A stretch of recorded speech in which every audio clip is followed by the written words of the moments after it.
بسم اللہ الرحمن الرحیم۔ السلام علیکم۔ یہ آپ کا اپنا ڈیجیٹل پلیٹ فارم ہے۔ میں طارق متین ہوں۔ واللہ خیر الماکرین۔ اللہ سب سے بہتر تدبیر فرمانے والا ہے، وہی بچائے گا میرے دیس کو بلاؤں سے، جو بارش میں شجر سے گھونسلہ گرنے نہیں دیتا انشاءاللہ، کیونکہ اس کی تدبیر تمام تدابیر کی امام ہے۔ آج مارچ کی 24 تاریخ ہے، اتوار کا دن۔ میرا آپ سے یہ دن کے روز پہلا انٹریکشن ہے۔ اس ویڈیو میں اہم ترین موضوعات کی بات کریں گے۔ اس ویڈیو میں بات کریں گے کہ کیسے یہ حکومت شدید خطرے میں ہے، ابھی وجود میں آئی ہے مگر شدید خطرے میں ہے یہ حکومت۔ اس خطرے کی بھی بات کریں گے اور کچھ اور موضوعات ہیں جن پر بات کریں گے، لیکن سب سے پہلے آپ سے درخواست، اس خاکسار کو، اس ناچیز کو سبسکرائب کیجئے، بیل آئیکن پریس کیجئے، لائک کیجئے، کمنٹ کیجئے۔ اب اس ویڈیو کے موضوعات کی بات، سب سے پہلے خطرے کی بات کریں گے، وہ خطرہ جو اس حکومت کو لاحق ہے۔ دیکھیے، عمران خان صاحب نے اپنی گرفت اس حکومت کے گرد مضبوط کرنا شروع کی، اور عمران خان صاحب نے جیل میں بیٹھ کر ایک حکمت عملی اپنی جماعت کے اراکین کو تیار کر کے دی۔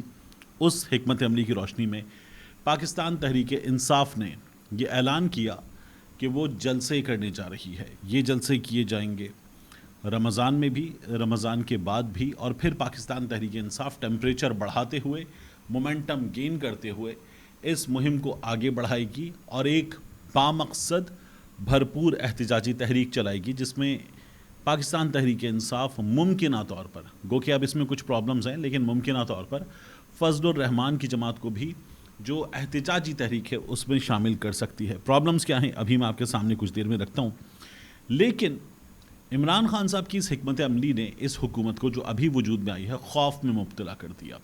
اور پھر ہوا کیا؟ دیکھیے، ڈپٹی کمشنر اسلام آباد نے پاکستان تحریک انصاف کو 30 مارچ کے جلسے کی اجازت دینے سے انکار کر دیا۔ 30 مارچ کے اس جلسے سے پہلے پاکستان تحریک انصاف 23 مارچ کو جلسہ کرنی چاہتی تھی۔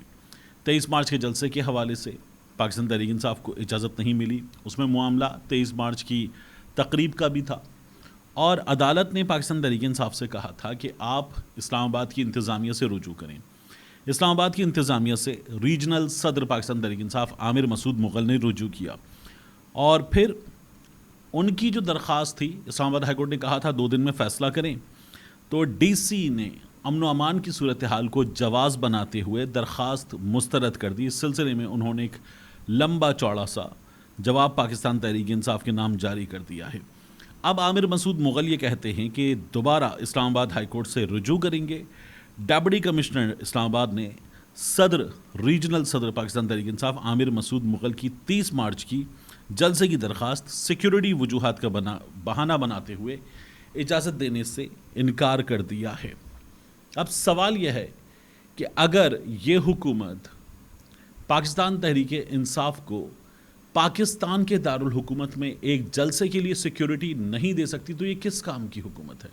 یہ مجھے آپ کو پورے ملک میں سیکیورٹی کیسے دیں گے؟ یہ پاکستان تحریک انصاف کو صرف اسلام آباد میں نہیں، باقی شہروں میں بھی، لاہور میں، کراچی میں، دیگر شہروں میں جلسے کی اجازت نہیں دیں گے، اور ہمیں نظر آئے گا کہ دفعہ 144 نافذ کر دی گئی ہے۔ امن و امان کی صورتحال خراب ہے، اس لیے پاکستان تحریک انصاف کو جلسے کی اجازت نہیں دی جا سکتی۔ اب جب آپ یہ کہتے ہیں کہ جلسے کی اجازت نہیں دی جا سکتی، تو یہ تو پاکستان تحریک انصاف ہے جس کے آپ کے مطابق شاید لوگ بھی بہت تھوڑے سے آئیں گے جلسے میں، یعنی جتنے بھی لوگ آ جائیں آپ کہیں گے یہ 10-12 ہزار لوگ تھے اگر زیادہ ہوئے، ورنہ 7-8 ہزار کہہ دیا جائے گا۔ اب اگر آپ یہ بات بتا رہے ہیں تو یہ تو وہ لوگ ہیں جو کسی ایک مقام پر جلسہ کریں گے، دیٹس اٹ، چلے جائیں گے، عام آدمی ہیں۔ یہ عام آدمی ہی تو پاکستان میں ہر چیز کا ایندھن بنتا ہے، تو عام آدمی آئے گا۔ لیکن اس اجازت سے پہلے ہم نے دنیا بھر کے سفراء کو، ہم نے دیگر سفارتی حکام کو اسلام آباد میں بلا کے شکر پڑیاں پریڈ گراؤنڈ میں مہمان بنایا۔ ہم نے سعودی عرب کے وزیر دفاع کو اپنا مہمان خصوصی بنایا، اہم ترین شخصیات کو جمع کیا، شہر اقتدار کو ہم نے سیکیور کیا، اور اس کے بعد ہم نے یہ تقریب کی 23 مارچ کی۔ تو اگر 23 مارچ کی تقریب ہو سکتی ہے اور یہ سیکیورٹی دی جا سکتی ہے، تو پھر یہ حکومت پاکستان تحریک انصاف کے جلسے کو سیکیورٹی کیوں نہیں دے سکتی؟ یہ سیکیورٹی پنجاب میں بھی نہیں ملے گی، سندھ میں بھی نہیں ملے گی، یہ سیکیورٹی ممکنہ طور پر بلوچستان میں بھی نہیں ملے گی، اور اسلام آباد میں بھی نہیں ملے گی۔ کیوں؟ کیونکہ عوام خطرے میں نہیں ہے، دہشت گردی کا خطرہ نہیں ہے، حکومت خطرے میں ہے۔ حکومت کو خطرہ ہے پاکستان تحریک انصاف سے، حکومت کو خطرہ ہے پاکستان تحریک انصاف کے ورکر سے، حکومت کو خطرہ ہے ایک عام آدمی سے، اور حکومت کو خطرہ ہے پاکستان تحریک انصاف کے چیئرمین عمران خان سے، جو اس حکومت کے خلاف اپنی مہم تیز کرتے ہوئے آگے بڑھانے جا رہے ہیں۔ حکومت کیا کر رہی ہے؟ حکومت کہہ رہی ہے سیکیورٹی ایشوز ہیں۔ یہی حکومت ابھی مختلف ایونٹس کرتی رہی ہے، مزید کرے گی، مہمان آئیں گے، سب کچھ ہوگا، لیکن یہ حکومت پاکستان تحریک انصاف کو اجازت نہیں دے گی، کیونکہ یہ حکومت چوری کے مینڈیٹ پر بیٹھی ہوئی ہے۔ چوری کے مینڈیٹ پر بیٹھی ہوئی حکومت عوام کو اس بات کی اجازت دے کہ وہ مینڈیٹ کی چوری کے خلاف احتجاج کریں، اس میں اتنی اخلاقی جرات ہو ہی نہیں سکتی۔ تو یہ سلسلہ آپ کو نظر آئے گا۔ اب اگر سیکیورٹی ایشو تھا تو پھر ابھی اتنے بڑے ایونٹ کو کرنے میں سیکیورٹی ایشو کیوں نہیں تھا؟ اس لیے کہ حکومت بنیادی طور پر جھوٹ بول رہی ہے۔ حکومت کو عوام سے خطرہ ہے۔ عمران خان صاحب کی گرفت اس حکومت پر جیل میں بیٹھ کر بھی بہت مضبوط ہے کہ ان کی ایک کال پر ہم نے دیکھا ابھی اسلام آباد میں بھی، کراچی میں بھی، بغیر کسی نوٹس کے، یعنی یہ چند منٹس کا نوٹس تھا، اور کراچی میں بھرپور مظاہرہ کیا گیا، شہر اقتدار میں مظاہرہ کیا گیا۔ پاکستان تحریک انصاف والے جہاں چاہتے ہیں، جیسے چاہتے ہیں، کچھ دیر میں اب مظاہرہ کر لیتے ہیں، اور پھر پاکستان تحریک انصاف سے خطرہ اس حد تک ہے کہ اگر وہ کوئی آن لائن ایکٹیویٹی کرنا چاہیں تو حکومت اس کو بھی بند کر دے گی۔ تو یہ حکومت خطرے میں ہے، کیونکہ اس حکومت کے پاس مورل اتھارٹی نہیں ہے۔ اخلاقی برتری ہوگی تو یہ حکومت فیس کر سکے گی پاکستان کے عوام کو۔ جو حکومت عوام کو فیس نہ کر سکے وہ کس کام کی حکومت؟ اور یہی حکومت جو ہے وہ آپ کو اسی لیے مکمل طور پر ناکام نظر آ رہی ہے۔ بہرحال پاکستان تحریک انصاف نے کہا ہے کہ یہ اجازت دیں یا نہ دیں، عدالت جائیں گے، عدالت اجازت دے سکتی ہے تو بھی ہمارا جلسہ ہوگا، کسی بھی صورت میں جلسہ ہوگا۔ اب اگر مان لیجیے کہ عدالت نے اجازت دے دی ہے، تب بھی روکیں گے، یہ تب بھی روکیں گے۔ پاکستان تحریک انصاف اس لیے اعلان کر چکی ہے کہ ہمارا جلسہ ہوگا، جلسے کی تیاریوں کے سلسلے میں اجلاس ہو گیا، مزید اجلاس ہوں گے، اور پاکستان تحریک انصاف اپنی حکمت عملی تیار کرے گی۔ اس موقع پر شیر افضل خان مروت نے یہ خطاب کیا کہ انہیں عمران خان کا مینڈیٹ واپس آتا ہوا نظر آ رہا ہے، عوام کا مینڈیٹ واپس آتا ہوا نظر آ رہا ہے، اور عمران خان جیل سے باہر نظر آ رہا ہے۔ اگر ان کو 30,000 بندے دے دیے جائیں، 30,000 بندے جو جگرے والے ہوں وہ مل جائیں، تو شیر افضل مروت یہ گارنٹی کرتے ہیں کہ پاکستان تحریک انصاف کا مینڈیٹ بھی واپس آ جائے گا، اور چیئرمین پاکستان تحریک انصاف عمران خان بھی واپس آ جائیں گے۔ اس 30,000 بندے کے ساتھ ہوگا کیا؟ اس 30,000 بندے کے ساتھ ایک targeted, well oriented, well targeted دھرنا دیا جائے گا، اور اس دھرنے کے ساتھ پاکستان تحریک انصاف چونکہ اب مینڈیٹ بھی لے چکی ہے اور بھرپور مینڈیٹ لے چکی ہے، پاکستان تحریک انصاف اپنے مطالبات کو لے کر بیٹھ جائے گی، اور حکومت کے لیے حکومت چلانا اور مصیبت بنائے گی۔ شیر افضل مروت اس سلسلے میں مزید پلاننگ بھی کر رہے ہیں، لیکن ان کا یہ کہنا ہے کہ 30,000 بندے دے دیں جگرے والے، میں عمران خان کو باہر لا کر دکھاؤں گا۔ کیا یہ ممکن ہے؟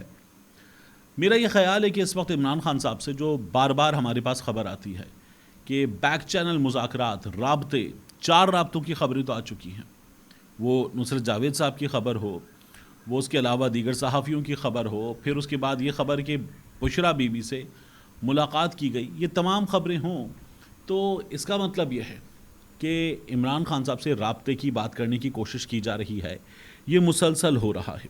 اب اگر یہ ہو رہا ہے تو یہ اسی لیے ہو رہا ہے کہ عمران خان صاحب کا جو مینڈیٹ ہے اس نے کام دکھایا ہے، اور حکومت کو مجبور کیا ہے کہ وہ عمران خان صاحب سے بات کر سکے۔ حکومت کی اپنی حالت کیا ہے؟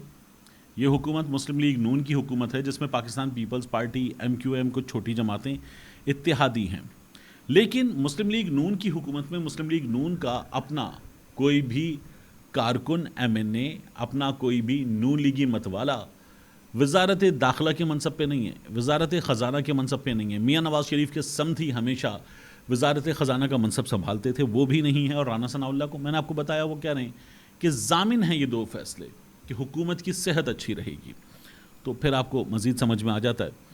اب اس کے باوجود بھی یہ برقرار رکھنا کہ ہماری بھی تو کوئی ریٹ ہے، ہماری بھی تو کوئی اتھارٹی ہے، ہمارے ہاتھ میں بھی تو کچھ فیصلے، کچھ چیزیں ہیں، اس کے لیے مسلم لیگ نون جو ہے وہ اب لڑائی جھگڑے پر اتر آئی ہے۔ اب آپ دیکھیے کہ کچھ کابینہ کمیٹیاں بنی، اب ان کابینہ کمیٹیوں میں پہلے کیا ہوتا تھا، اب کیا ہوتا ہے، اس کی تفصیلات آپ جانیں تو آپ کو سمجھ میں آئے گا۔ ملک کی معیشت درست کرنے کے لیے وزیر اعظم نے بڑے فیصلے کرتے ہوئے 6 اہم ترین شعبوں میں کابینہ کی کمیٹیز تشکیل دے دی ہیں۔ نئی وفاقی حکومت کے قیام کے بعد اہم ترین فیصلوں کے لیے وزیر اعظم نے ذمہ داریاں بانٹ دی ہیں۔ اب سب کابینہ کمیٹیوں کی سربراہی وزیر خزانہ کی بجائے متعلقہ وزراء کریں گے، یہ شہباز شریف صاحب نے فیصلہ کیا ہے۔ جب تک اسحاق ڈار صاحب کو وزارت خزانہ دینے کی اجازت تھی تب تک یہ سربراہی بھی اسحاق ڈار صاحب کے پاس ہوتی تھی۔ اب کیا ہوگا، 2 کابینہ کمیٹیوں کی سربراہی خود وزیر اعظم کریں گے۔ اس میں سب سے اہم اقتصادی رابطہ کمیٹی کی سربراہی ہے، اب وزیر خزانہ نہیں کر رہی سربراہی بلکہ وزیر اعظم کر رہی ہیں، جبکہ کابینہ کی توانائی کمیٹی کے سربراہ بھی وزیر اعظم ہوں گے۔ وزیر اعظم کی جانب سے پہلی مرتبہ وزیر خارجہ اسحاق ڈار کو، وزیر خارجہ ہیں اسحاق ڈار صاحب، وزیر خارجہ، ان کو نجکاری کمیٹی کی سربراہی سونپی گئی ہے۔ ماضی میں کابینہ کی نجکاری کمیٹی کی سربراہی کس کے پاس ہوتی تھی؟ یہ بھی ہوتی تھی وزیر خزانہ کے پاس، لیکن اب وزیر خارجہ کے پاس ہے۔ حکومتی ذرائع یہ بتا رہے ہیں کہ نجکاری کمیٹی کو پی آئی اے سمیت دیگر اداروں کی نجکاری کے معاملات دیکھنے ہیں۔ وزیر خارجہ کو اس کمیٹی کا سربراہ اس لیے بنایا گیا ہے تاکہ غیر ملکی سرمایہ کاری کے بہتر آپشنز سامنے لائے جا سکیں۔ چین سے سرمایہ کاری منصوبوں کے لیے احسن اقبال کی سربراہی میں کابینہ کمیٹی تشکیل دے دی ہے، جبکہ وزیر خزانہ محمد اورنگزیب حکومتی انٹرپرائزز کی کمیٹیوں کی سربراہی کریں گے۔ ان کے ہاتھ میں بھی کچھ نہ کچھ ضرور دیا گیا ہے، کیونکہ اگر شہباز حکومت بالکل سینگ پھنسا لے گی تو پھر شہباز حکومت موو فارورڈ نہیں کر سکتی ہے، یہ ایک بہت بڑی حقیقت ہے۔ تو اس لیے اب شہباز حکومت نے ایک کابینہ کمیٹی کی سربراہی وزیر خزانہ محمد اورنگزیب صاحب کو بھی دے دی ہے۔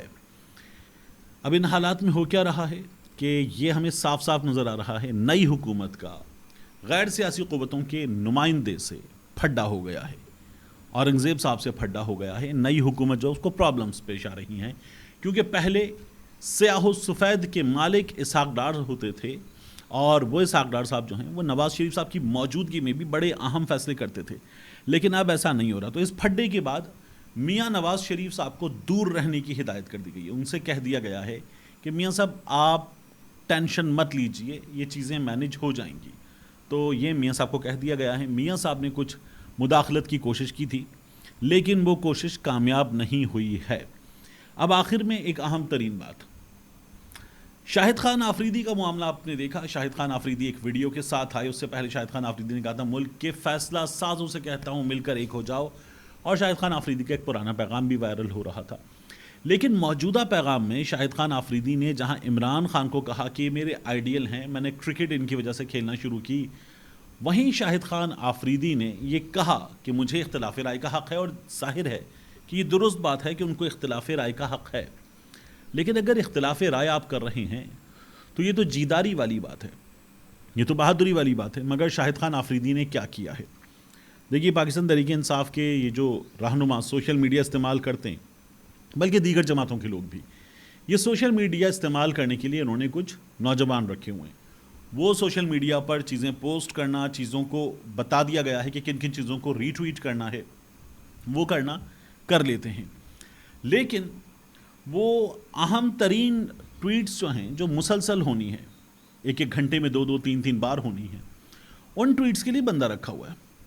پاکستان تحریک انصاف کے کئی لوگوں نے ایسے کئی بندے رکھے ہوئے ہیں مختلف مقامات پر۔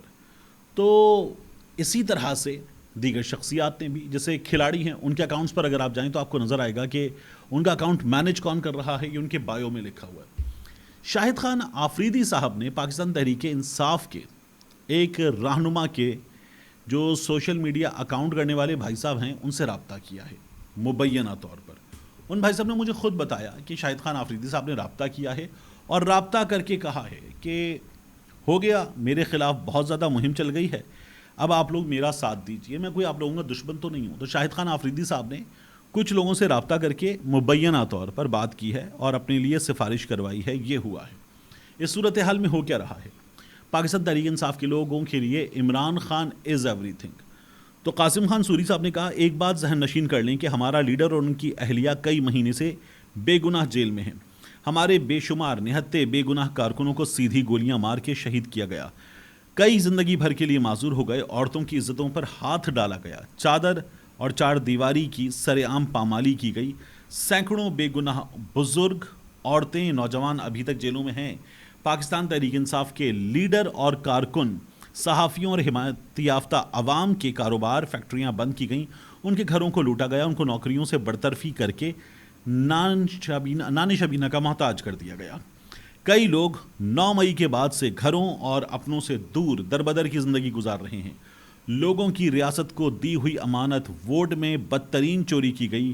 قوم اور ملک کو صرف چند لوگوں نے تباہی کے دہانے پر پہنچا دیا ہے، اور اگر کوئی اس بدترین فسطائیت اور ظلم پر نہ بولا تو وہ بھی ظالموں میں سے ایک ہے، اور وہ بھی ان کا ساتھی ہے. اب یہ شاہد آفریدی کو مخاطب کرتے ہیں اور کہتے ہیں شاہد آفریدی تو کیا، اگر قاسم خان سوری لکھ رہے ہیں، کہہ رہے ہیں اگر قاسم خان سوری خود بھی دور حاضر کی اس یزیدیت کے خلاف بولنے میں کوئی کوتاہی ہو تو اسے بھی ہرگز معاف نہیں کرنا. آپ نے شاہد آفریدی کے لیے صرف یہی کہوں گا کہ بڑا انسان بننا آسان ہے، لیکن بڑا انسان بن کے اپنے اندر سے چھوٹا انسان نکالنا بہت مشکل ہو جاتا ہے. شاہد آفریدی کا تعلق بھی بے شمار لوگوں کی طرح دور حاضر کے اہل کوفہ میں ہوتا ہے، جو سچ تو جانتے ہیں لیکن اپنے مالی مفادات کے لیے اپنی آنکھوں پر ہاتھ رکھ چکے ہیں تاکہ کچھ نظر نہ آئے.